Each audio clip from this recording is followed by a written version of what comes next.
प्यारे मित्रों,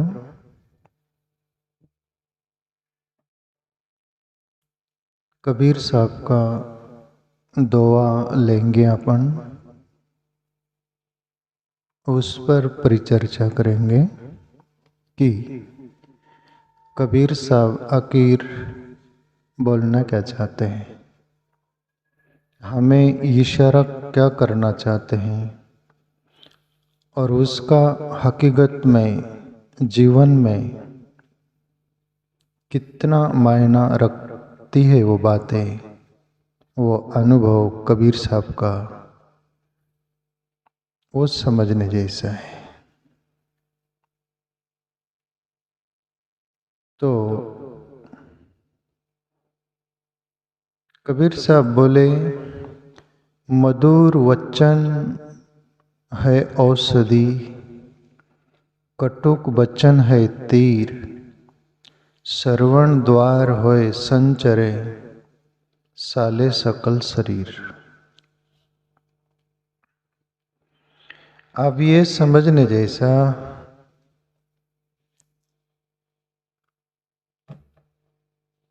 अपना जो जीवन है इस शरीर में, इसके अंदर जो अंतःकरण है, हृदय है, वहाँ तक हमारे कुछ बार के द्वार है शरीर के, वहाँ से प्रवेश क्या क्या करता है वो समझने जैसा है। एक आँख, इंद्रिय जो है आँख, उससे हमारे अंतःकरण में, हृदय में प्रवेश करता है कोई भी बात। हमने आँख से भला देखा, बुरा देखा, उसका इफेक्ट हृदय पर गिरता है, अंतःकरण में। यदि बुरा देखा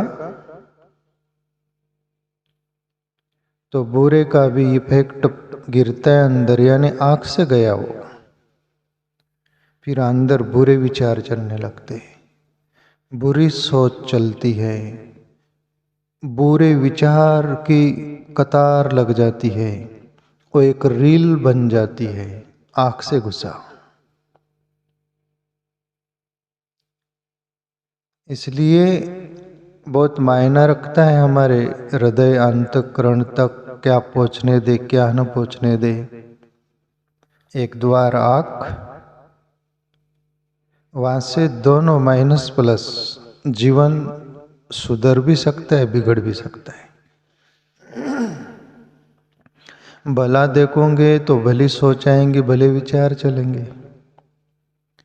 बुरा देखोगे, बुरा दिखेगा तो बुरे विचार आएंगे। बिल्कुल आप प्रैक्टिकली जीवन में अनुभव करते हो कि नहीं, कि हम जब बुरा देख रहे होते हैं, बुरा दिखा, तो हमारा मन की परिस्थिति बदल जाती है।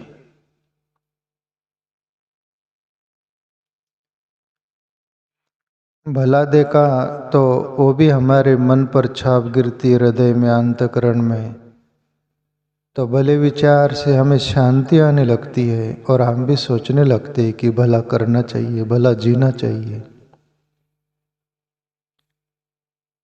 अभी दूसरा द्वार है कान, कर्ण। कान से भी हमारे अंतःकरण, हृदय तक और मन तक पहुंचता है।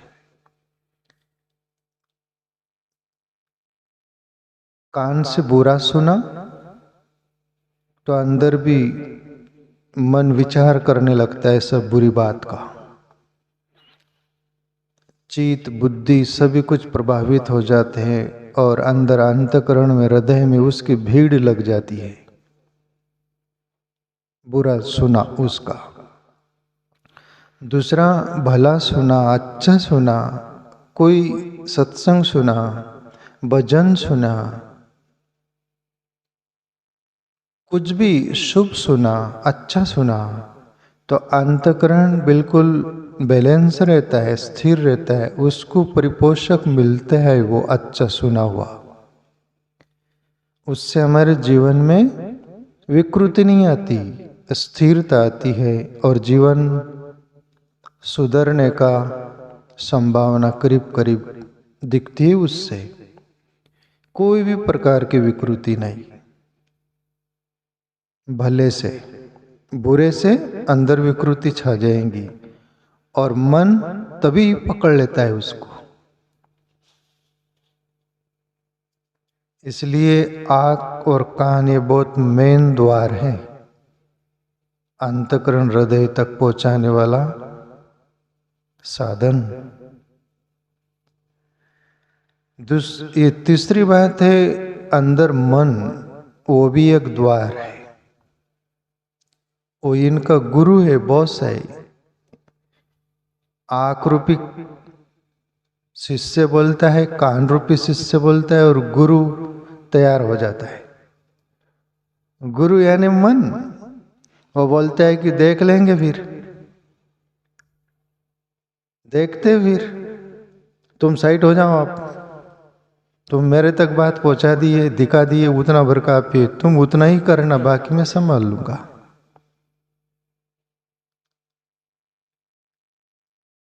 इंद्रिय बहुत मायना रखती, इसलिए संत महापुरुष देखो, गोस्वामी तुलसीदास, मैंने सुना पढ़ा उनके बारे में। एक बार जंगल से जा रहे थे, वीरान जंगल था और वहां पर एक कोई प्रेमी जोड़ा, स्त्री पुरुष, दोनों प्रेमी थे। यानी वो एक प्रेम कर रहे थे, या जिसको दुनिया बोलती है वो गलत जो है वो सभी कुछ उस एक्शन में थे वो। और गोस्वामी तुलसीदास देख लिए, उस रास्ते से वो जा रहे थे। तुलसीदास सोचे कि इनको बुरा लगेगा, ये ग्लानि से भर जा सकते हैं। इसलिए देखो, संत अपने आंखों और कानों से सभी को क्या फायदा, क्या उपयोगी कर लेता है उनका। गोस्वामी तुलसीदास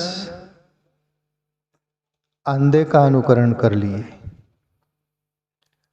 और रात में एक लकड़ी थी या ले लिए और ऐसे टेकते टेकते चले और बोले, अरे भाई ये रास्ता अमुक गांव जाता है क्या? ये रास्ता उधर ही जाता कोई है क्या? मुझे नहीं दिखता, यहाँ कोई हो तो बता दो, ये रास्ता उधर ही जाता है उस गांव को। तो वो प्रेमी जोड़ा खुश हुए कि अंधा आदमी, इसको कोई दिखा नहीं। और वो बोले, बाबा बाबा ऐसे जाओ, चले जाओ चले जाओ, वही गांव जाता है। उनको खुशी हुई। तो संत बुरा देखकर भी सामने वाले को बुरा न लगे उसका भी ख्याल रखता है और अपने अंतःकरण तक पहुंचाता नहीं। वो आंखों से देख लिया, इंद्रियों को कितना साफ सुथरा रखते संत लोग, अच्छे भले लोग।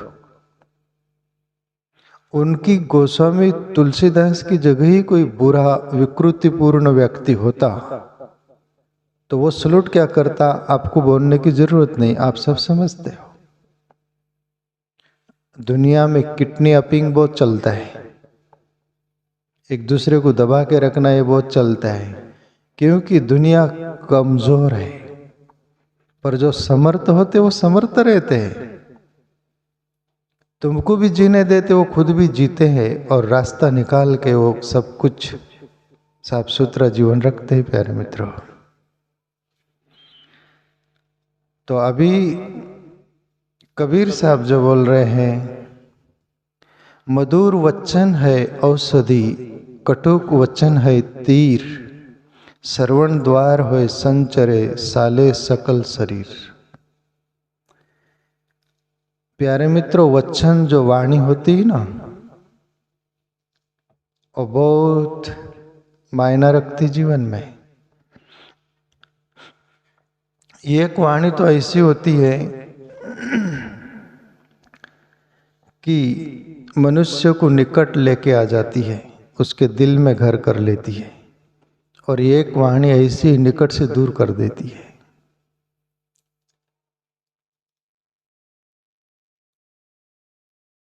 एक होती वाणी मितभाषी, एक शत्रु जैसा बोलने का वो होता है, शत्रुआत्मक वाणी जैसी होती है। तो कभी भी कबीर साहब बोले वाणी पर जरूर कंट्रोल रखिएगा। कबीर साहब तो और एक दुआ है, वाणी ऐसी बोलिए दिए तराजू तौल। वाणी ऐसी बोलिए दिल का आपा खोए, औरन को शीतल करे आप ही शीतल होए। बोले एक तो वाणी मुंह से ऐसा निकालो जैसे पालड़े में तराजू में तोलकर कुछ दे रहे हो, तुम गिन कर दे रहे, ऐसा तोल कर बोलो। किसको बुरा लगे कि किसका बुरा हो, ऐसी वाणी मत बोलो। वाणी पर बहुत ख्याल रखिएगा बोले। और ऐसी वाणी बोलो कि दूसरा व्यक्ति को ठंडक पहुंचे, उसका दिल शांत हो जाए। वाणी ऐसी बोलिए दिल का आपाक होए।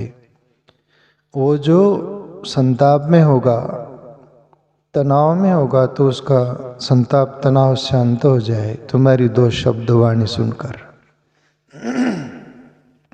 वाणी ऐसी बोलिए दिल का आपा खोए, औरन को शीतल करे आप भी शीतल होए। और तुम दूसरों को शीतलता पहुंचाओगे तो आपको भी शीतलता जरूर पहुंचेगी। दूसरों को ठंडक पहुंचाओगे तो आपको भी ठंडकता मिलेगी। दूसरों का हृदय में आपने चोट नहीं किया, घाव नहीं किया, प्रेम दिया, प्रेम से दो शब्द बोले तो उसके हृदय में प्रेम का उमंगेगा, उमड़ेगा प्रेम। वाणी बहुत मायना रखती है। इसलिए कबीर साहब बोले मधुर वचन है औषधि। मधुर वचन औषधि यानी मेडिसिन की तरह काम करती। जैसे बीमारी हो जाती मेडिसिन औषधि काम करती ना, ऐसे कबीर साहब बोल रहे मधुर वचन है औषधि। औषधि है बोले वो, उसको तीर की तरह उपयोग मत करिएगा। कहीं के लोग होते उनकी वाणी ऐसी होती ना, सामने वाले को जैसे कि तीर की तरह चुभतियां लगती है। कागा किसका लेत है, कोयल किसको दे, मीठी वाणी बोल के जग अपना कर ले। ये भी कबीर साहब का है। कबीर साहब बोले कौवा किसका लेता है, फिर भी लोग पत्थर मारते हो बेटा, तो हकल देते उसको। क्यों? उसकी वाणी वैसी है। वाणी खतरनाक, डेंजर है। और कोयल ऐसी कुकू बोलती है ना प्यारी, तो उसको सुनते लो। कोयल है, कोयल किसको क्या दे रही, पर मिट्टी वाणी दे रही है। कौवा क्या दे रहा है, कर्कश वाणी दे रहा है। हमारी वाणी बहुत मायना रखती है। एक बार कहते कि कौवा पूर्व से पश्चिम जा रहा था, संताप गया वो। कोयल रास्ते में मिली, वो बोली चाचा चाचा किधर जा रहे हो?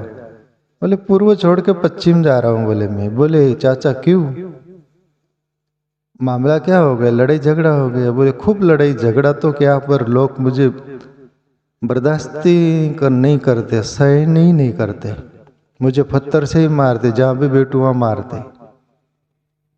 बोले चाचा ऐसा क्या हो गया? बोले मेरी एक तो ईश्वर ने मुझे काला रूप दिया तो दिया, मेरी वाणी भी ऐसी दिया, लोगों को पसंद नहीं आती, मुझे पत्थर से मारते, भगाते होती। पूर्व में रहता नहीं, मैं पश्चिम में चला जाता।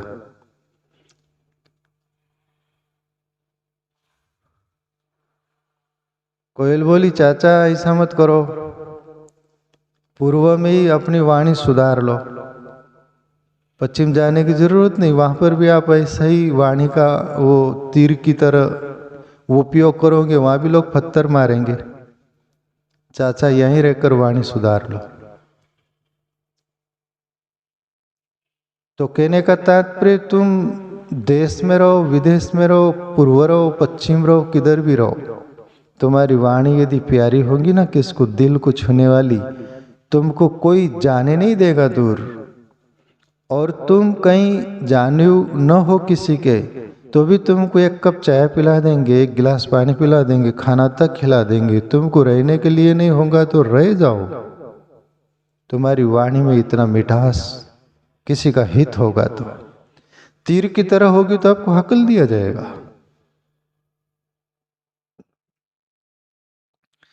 इसलिए कबीर साहब बोल रहे, मधुर वचन है औषधि, कटुक वचन है तीर। और कटुक यानी कड़क शब्द तीर की तरह घाव करता है अंदर। और एक बार वाणी का जो घाव होता है ना, वो मिटता नहीं प्यारे मित्रों। ये तीर की तरह हृदय में, दिल में घर कर जाता है, वो मिटता नहीं। एक बार का घाव मारा हुआ वो भर जाएगा देरा बेर। जैसे वो एक बात नहीं आती कि एक लकड़हारा था, जंगल लकड़ी लेने रोज जाता, और जंगल का राजा जो शेर होता है ना, टाइगर, उससे मित्रता होगी लकड़हारे की। और शेर और लकड़हारा ऐसा उनकी संगत हो गई, मित्रता की, भाई खूब प्रेम से रहते थे वो। शेर कोई एक दिन लकड़हारा बोला, मित्र मैं जंगल में, आपका ये जंगल है, आप यहाँ के राजा हो, मैं रोज आता हूँ और लकड़ी ले जाता हूँ, आप कुछ मेरे साथ सलूट गलत नहीं करते, बड़े प्यारे हो, तो मेरी ऐसी इच्छा है, मेरे घर चलोगे आप मेहमान के रूप में, मेरा भी घर देख लेना। गरीब है हम, हमारा भी गरीब का घर देख लेना, और आप जंगल में रहते हो, नगर में भी आके देख लेना थोड़ा। शेर वो स्वीकार किया अपना, जो वो लकड़हारे की बातें, जी मैं आऊंगा। और आया शेर। गांव नगर में आए तो गांव नगर के कुत्ते बहुत भौंकते, पर वो शेर कुछ नहीं बोलता। मेरे मित्र का गांव है, मेरा मित्र का नगर है, मेरे मित्र के कोई भी पशु हो या दुनिया हो, कोई मैं किसी को क्षति नहीं पहुंचाऊंगा, क्यों मेरा मित्र का है। सच्ची मित्रता हो ना तो अपनी मित्रता का हर बात ख्याल रखता है वो, और सच्ची मित्रता नहीं हो तो वो उसका स्वार्थ मतलब देखेगा, मित्र का भी ख्याल नहीं रखता वो। गया घर, लकड़हारे की पत्नी बोली, जोर से चिल्लाई, ये अपने गांव नगर से कुत्ते से हटकर ये ऐसा दूसरा कैसा कुत्ता घर ले आया हो? ये कौन सा कुत्ता है? शेर को लग गई, संयम गया शेर। जैसे तैसे थोड़ा टाइम रुका और शेर बोलता है, लकड़हारा मित्र से मित्र में जाता हूं, और शेर निकल गया। और फिर दूसरे दिन लकड़हारा जंगल में जाता है, और फिर शेर बोलता है, मिलते थे वो। शेर बोलता है वो लकड़हारा से, मित्र आपके हाथ में कुल्हाड़ी है ना, जो लकड़ी लेने ले जाता था वो लकड़हारा, मित्र ये कुल्हाड़ी मेरे पीठ पर 3 बार कर घाव कर दे। लकड़हारा का तो हृदय वो भराया कि मित्र ये क्या बोल रहे हैं, ये मैं नहीं कर सकूंगा, आप मेरे मित्र हो इतने प्यारे, और आपको मैं कुल्हाड़ी से वार करूं, घाव करूं, ये कैसी मित्रता। और बोले नहीं मित्र, कुल्हाड़ी ले घाव कर दे। बहुत शेर के आग्रह पर आंखों में आंसू लेकर लकड़हारा मजबूरी में आंख बंद करके, न चाहते हुए भी, पर कभी कभी सच्ची मित्रता होना, अपना मित्र यदि कोई उसमें राज हो, बात हो, उसके लिए दुख सहन करके भी वो एक्शन कर देता है। और लकड़हारा मजबूरी में 3 कुल्हाड़ी मार देता, और आंखों से आंसू बहते, मैंने अच्छा नहीं किया। और शेर बोलते हैं, मित्र तू अपनी लकड़ी ले ले और चला जा, मिलेंगे कल।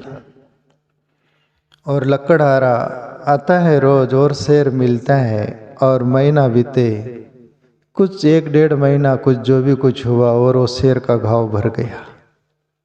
तब लकड़हारा बोला, मित्र तेरा घाव भर गया, पर मैं ठीक नहीं किया, और आपने बोला ये क्या।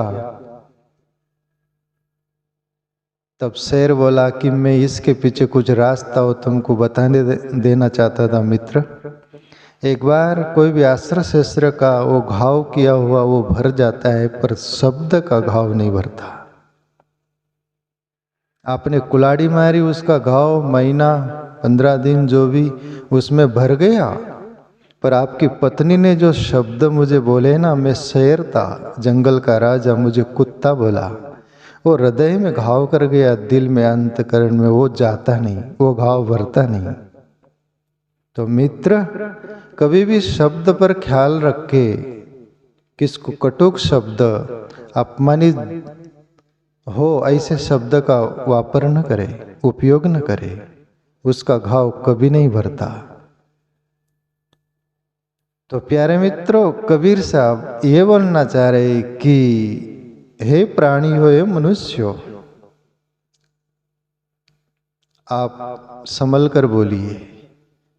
मधुर वचन है औषधि, कटुक वचन है तीर, श्रवण द्वार होय संचरे साले सकल शरीर। और श्रवण द्वार यानी कान से अंदर घुसता है, उसका द्वार है वो शब्द का। यदि तुम किसी को ठंडक पहुंचे ऐसा शब्द का प्रयोग किए तो उसको शीतलता, शांति महसूस होती, बोले कबीर साहब। और कटुक बोले तो वो आग की तरह धधकती है, जैसा शेर बोला, सब बात है। तो कहने का तात्पर्य प्यारे मित्रों, इस दुनिया में हम आते हैं तो अपनी वाणी पर बहुत कंट्रोल रखकर जिएगा, संभल कर, तो उसका सही सदुपयोग हुआ।